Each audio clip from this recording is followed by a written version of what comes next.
Hello and welcome back again friends. मैं मनीष सैनी एक बार फिर आपसे का स्वागत करता हूं। फ्रेंड्स, आज मैं आपके साथ डिस्कस करने वाला हूं एक इंपॉर्टेंट टॉपिक को लेकर। जैसा कि आप सभी जानते हैं, हमने केंद्रीय स्वास्थ्य मंत्रालय में एक आरटीआई लगाई थी और उसका जवाब आ चुका है।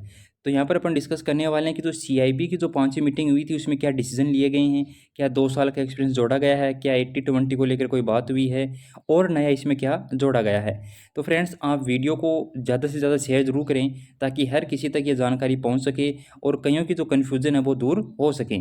तो चलिए फ्रेंड्स, अपन शुरुआत करेंगे 5वीं सीआईबी की मीटिंग के साथ। उससे पहले हम आपको बताएंगे कि जो हमने क्वेश्चन पूछे थे वो क्या थे। तो जैसा कि आप इस आरटीआई में देख पा रहे हैं फ्रेंड्स, टोटल एम्स कितने उन्होंने बताया कि भी 22 हैं, कहाँ पर हैं वो भी उन्होंने बता दिया है। 80-20 रेशियो को लेकर क्या बात हुई है।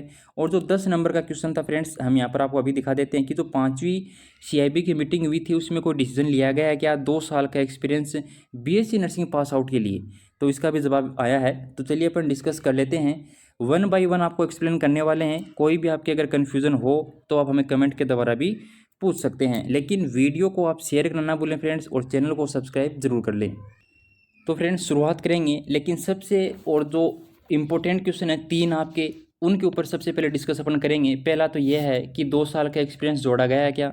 दूसरा आपका क्वेश्चन ये था कि 80-20 रेशियो को लेकर कोई बात हुई है क्या सीआईबी की 5वीं मीटिंग में। और तीसरा इंपॉर्टेंट बात, आजकल आपने देखा भी होगा कि all India entrance examination for nursing officer recruitment के नाम से आपने अभी कुछ सुना होगा, उसके बारे में भी आपको क्लेरिफिकेशन हम देने वाले हैं।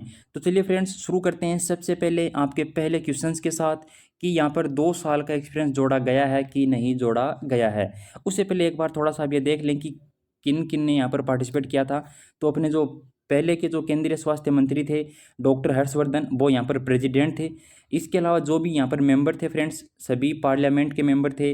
जितने भी एम्स हैं अपने 20-22 जो एम्स हैं, उन सभी के यहाँ पर डायरेक्टर भी थे।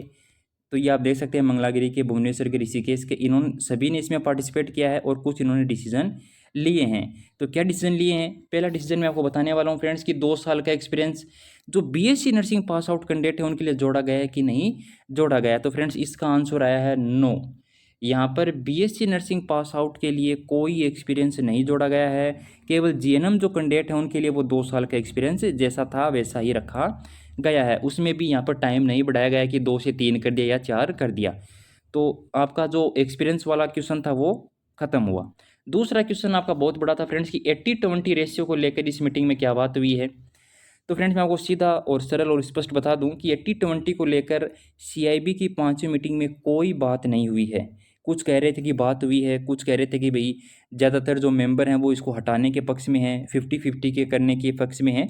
तो ऐसी कोई बात ही नहीं हुई है, तो अपन जो निराधार बातें उन पर डिस्कस नहीं करेंगे।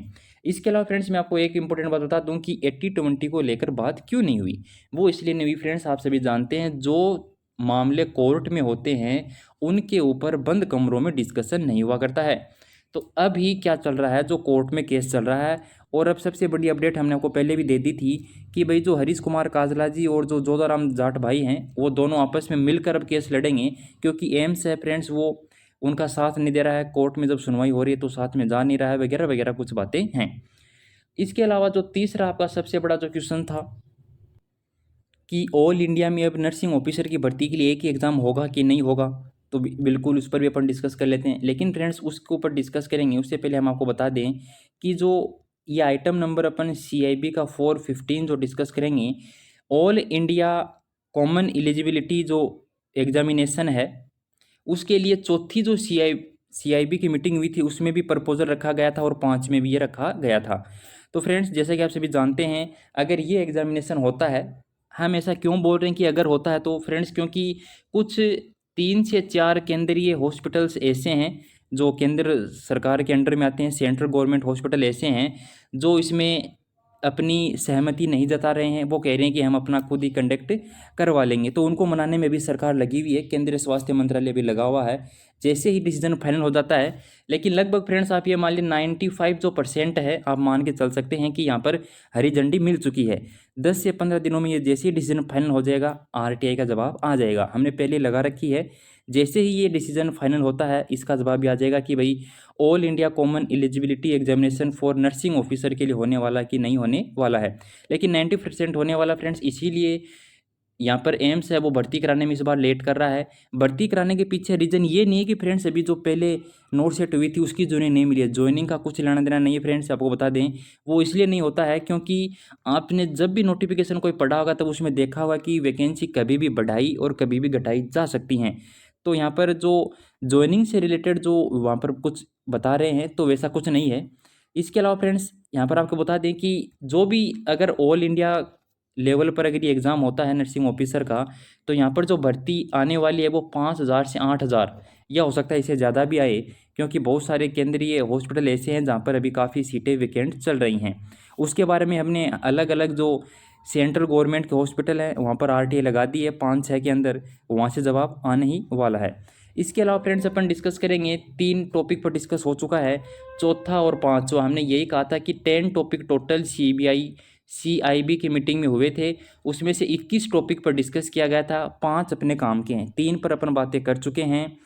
यहाँ पर फ्रेंड्स अगर ये all India common eligibility examination होता भी है तो उसका सबसे बड़ा फ़ायदा ये भी होगा कि हमें बार बार जो रुपए हैं वो फॉर्म फीस के रूप में नहीं लगाने पड़ेंगे, एक बार ही फॉर्म फीस लगानी पड़ेगी और एक बार ये एग्ज़ाम साल में होने वाला है। यहाँ पर जो क्वालिफिकेशन है वो यही रखी जाएगी, नॉर्मल आपने BSc नर्सिंग GNM आपने किया हुआ हो, क्वालिफिकेशन में भी कोई चेंज नहीं किया गया है।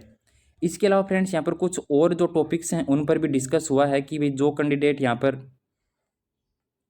BSc नर्सिंग्स कर रहे हैं या फिर जो BSc नर्सिंग की जो फैकल्टी है उनके लिए कुछ अलाउंस और जो स्टाइपेंड है उसकी भी मांग की गई है केंद्रीय स्वास्थ्य मंत्रालय से, तो इसका भी यहाँ पर अच्छा रिस्पॉन्स मिला है। तो अब से जो भी एम्स के अंदर जो BSc नर्सिंग कैंडिडेट हैं या फिर जो BSc नर्सिंग की जो भी फैकल्टीज़ है उनको अलाउंस मिलना शुरू हो जाएगा। लेकिन ये केवल फ्रेंड्स BSc नर्सिंग कैंडिडेट जो एम्स से कर रहे हैं उनके लिए फ़ायदा होने वाला है। इसके अलावा जो प्रोफेसर्स असिस्टेंट प्रोफेसर्स जो बनते हैं उनके लिए भी यहाँ पर सैलरी में इंक्रीमेंट किया गया है। तो यही टॉपिक अपने काम के थे फ्रेंड्स। अगर फिर भी आपके मन में कोई शंका रह गई है, कोई क्वेश्चंस रह गया है तो आप हमें कमेंट के द्वारा पूछ सकते हैं। चैनल को फ्रेंड्स शेयर और सब्सक्राइब करना आप ना भूलें। अगर फिर आप कोई जानकारी प्राप्त करना चाहते हैं तो आप हमें कमेंट कर सकते हैं। धन्यवाद फ्रेंड्स।